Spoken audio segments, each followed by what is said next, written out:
দশম গ্রেড সহ ৩ দফা দাবি আদায়ে অনির্দিষ্টকালের কর্মবিরতি দ্বিতীয় দিনেও ব্যাহত রেখেছেন সরকারি প্রাথমিক বিদ্যালয়ের সহকারী শিক্ষকরা।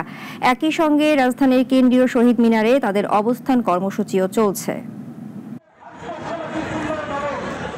৩ দফা দাবিতে দ্বিতীয় দিনের মতো কর্মবিরতিতে সরকারি প্রাথমিক বিদ্যালয়ের সহকারী শিক্ষকরা। শনিবার রাজধানীর শহীদ মিনারে অবস্থান কর্মসূচির পর পুলিশি বাধা ও সংঘর্ষের ঘটনাকে কেন্দ্র করে রবিবার থেকেই সারা দেশে কর্মবিরতি চলছে।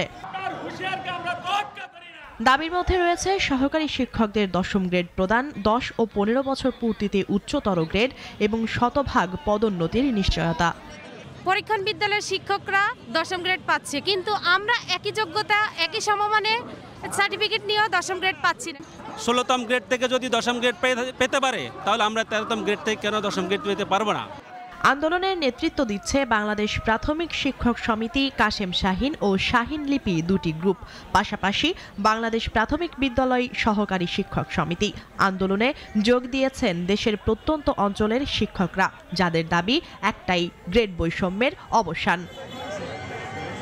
আন্দোলনকারীদের পক্ষ থেকে জানানো হয়েছে, আলোচনায় সমাধান না এলে অবস্থান কর্মসূচি ও কর্মবিরতি চলবে অনির্দিষ্টকালের জন্য।